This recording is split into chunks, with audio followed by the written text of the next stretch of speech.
This is my.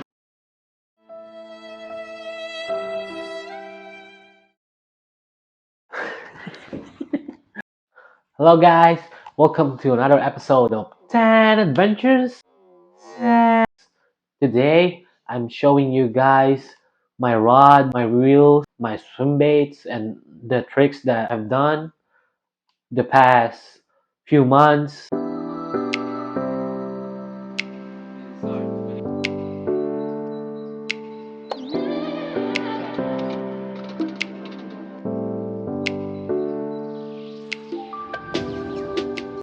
So first, for the jig head, I fish 5 to 15 feet of water.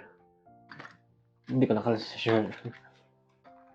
So I mostly use a 3/4 ounce jig head, a green, a white, or a red. And for murky waters, so the max weight I use is a 1 ounce jig head on at least like a 5-inch max swim bait. I use the 1 ounce if it gets windy, or if I want to cast further, I use a 1 ounce. And I mostly use a 4-inch paddle tail. This is a Kitech Fat Impact, and how I rig this is I poke to the in the middle, and when I get to halfway, I angle it up so my hook is much more exposed, and that's giving me a better hookup ratio.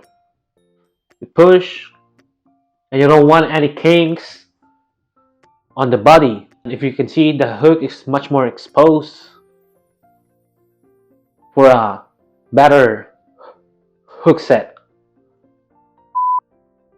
And every time you do this, just be careful because the hook is sharp. It could really do damage. So I recommend a 3/4 ounce with a size 4 hook if you have a 3 to 4-inch body paddle tail. And for murky water or windy days, I use a 1 ounce jig head on a chartreuse body.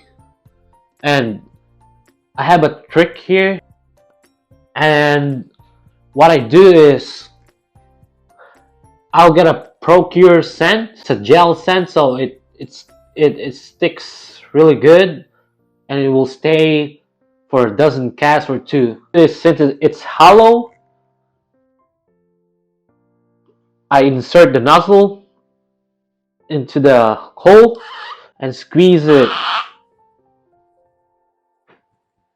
If you can see, now it is scented. Here I have a Daiwa Crossfire. This reel is a $45 reel. It's size 4000, and you can put about 200 yards of 30-pound braid here. I recommend to use at least 20-pound braid. And for the rod, I use a Ugly Stick Elite graphite rod, 8.6 feet.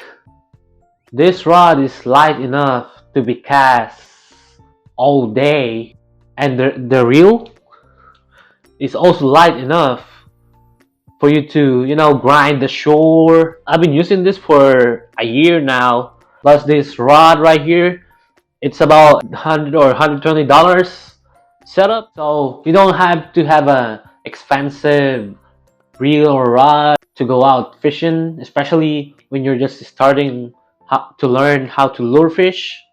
But if you want to splurge, I suggest to get a bait caster. I have a Shimano Trank 201, and this is what I use when the condition is perfect without any wind or less than 5 knots. I have a Tranks 201, and you can really beat this up and not really worry about it breaking down on you. It has a big spool, so I have a 30-pound braid here. It holds at least 160 yards, 180 yards of 30-pound braid Power Pro. And I want to show you guys what I bring on my bag so I can be mobile, so I can basically grind the shore, look for the fish. These are the stuff I usually bring. An extra liter, a pack of swivels, snap swivels, and an important thing, a foldable knife or a foldable scissors, and of course, one of the most important things, a gauge and a meter. This is what I use because sometimes when you catch a fish, you thought it's the legal size, but when you measure it, so you don't wanna, keep undersized fish. And lastly, I bring a lot of swim baits. Here I have a lot of swim baits. I have like 20 here, 25. Maximum is about 1 ounce jig head, 3/4 ounce, because I'm only fishing 5 to 15 feet of water. When you fish for stripers, I think a 1 ounce jig head is the max you want to use to be affected on. And you want to have a variety of colors. For example, if the water is murky or it get kind of windy, you can switch lures. Like if it's murky, I use the bright colors. I like the red and green for murky water, but if on clear conditions, I use the yellow and white. I discovered that they hit this color most. I just want to tell you something, guys. I caught most of my stripers on a Kalin's jig head. I think this is the big eye or I just want to show you guys how to look up the tide. If you see here, the peak of the tide is on top, and basically you want to go 2 hours before or at least 3 hours before the peak of the tide or after the peak of the tide.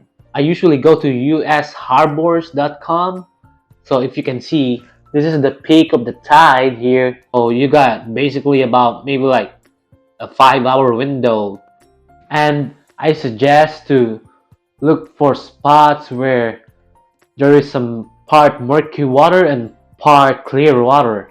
When the current and the wind basically push up the sand, and that's when the small crabs float from the sand and the grass shrimps and basically catch stripers. A lot of them has tiny crabs in their stomach. So my theory is whenever the sand gets disrupted, that's when crabs that lives from the sand, they get pushed up because of the current. Basically the fish have their buffet. And lastly, you want to have a super glue with you. They work, guys. A lot of times when I buy swim baits, some of them don't really stick to the jig head that well. What I do is I just put a dab of super glue between the jig head and the body. We just hold them together. The fish doesn't really care about the glue as long as it's transparent or it's clear and you dry it out real good. So that's it for this episode. I hope that I help you guys by showing the tricks and the stuff I use, and also comment down below what you use when you catch your fish, your stripers, your halibut, any fish in the bay. Thank you for watching this video. I am Tan here in Tan Adventures.